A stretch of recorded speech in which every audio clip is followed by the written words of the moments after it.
రాజు weds Rambai. ఈ cinema last month theatres లో release అయ్యి ఇప్పుడు ఈటీవీ విన్ ఓటీటీలో స్ట్రీమ్ అవుతుంది. 15 సంవత్సరాల క్రితం మహబూబ్ నగర్ జిల్లాలో జరిగిన నిజ సంఘటన ఆధారంగా ఈ సినిమాని తీశారు. తండ్రికి ఇష్టం లేకుండా కూతురు ప్రేమించినందుకు ఆ తండ్రి ఏం చేశాడు అన్నదే కథ.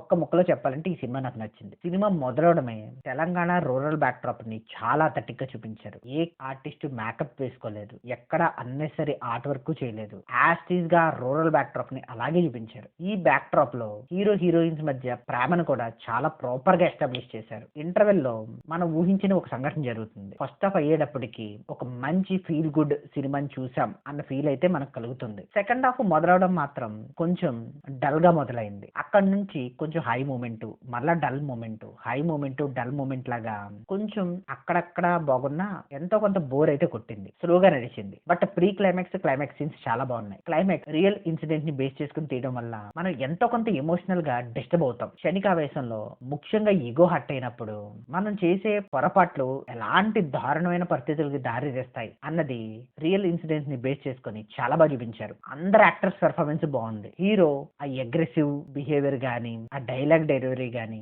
చాలా బాగా చేశాడు. హీరోయిన్ ఫేస్ లో ఇన్నోసెన్స్ ప్యూర్ గా కనిపిస్తుంది. ముఖ్యంగా ఆమె కళ్ళల్లో నీళ్లు పెట్టుకున్నప్పుడల్లా మనకే తెలియకుండా ఆ క్యారెక్టర్ పై జాలి కలిగింది. చైతు జొన్నలగడ్డ గారు కూడా బాగా చేశారు. ముఖ్యంగా ప్రీ క్లైమాక్స్ సీన్ హైలైట్ అయింది. హీరో పేరెంట్స్ గా శివాజీ గారు, అనితా చౌదరి గారు చేశారు, బాగా చేశారు. కానీ అనితా చౌదరి గారిది డబ్బింగ్ బయట వేరే వాళ్ళ చేత చెప్పించినట్టున్నారు. అందువల్ల కొంచెం ఈ క్యారెక్టర్ కి అయితే కనెక్ట్ అవ్వలేదు. హీరో ఫ్రెండ్స్ కూడా బాగా చేశారు. టెక్నికల్ గా కూడా ఈ సినిమా బాగుంది. ఆ రూరల్ బ్యాక్ డ్రాప్ ని చాలా అథెంటిక్ గా చూపించారు. బ్యాక్గ్రౌండ్ మ్యూజిక్ బాగుంది. 2-3 సాంగ్స్ కూడా బాగున్నాయి. ఫస్ట్ హాఫ్ రైటింగ్స్ చాలా బాగున్నాయి. సెకండ్ హాఫ్ ని మాత్రం రియల్ ఇన్సిడెంట్స్ ని యాస్టీస్ గా ఉంచేసినట్టున్నారు. ఆ లిమిటేషన్స్ వల్ల కొంచెం స్లో రైటింగ్స్ ఉన్నాయి. ఒకవేళ సెకండ్ హాఫ్ రైటింగ్స్ కూడా సినిమాటిక్ గా రిప్రజెంట్ చేస్తుంటే మాత్రం ప్రీ క్లైమాక్స్ మరింత ఎమోషనల్ గా కనెక్ట్ అయ్యేవాళ్ళం. పెద్దగా అడల్ట్ సీన్స్ ఎక్కడా లేవు. నిజానికి రొమాంటిక్ సీన్స్ ని చూపించే స్కోప్ ఉన్నా కూడా ఎక్కడా కూడా ఒక లైన్ క్రాస్ చేసి చూపించలేదు. ఫౌల్ లాంగ్వేజ్ కూడా చెప్పుకునేంత లేదు. ఇక ఓవరాల్ గా ఈ సినిమాకి నేను ఇచ్చే rating 3/5. It's purely my opinion. Thank you.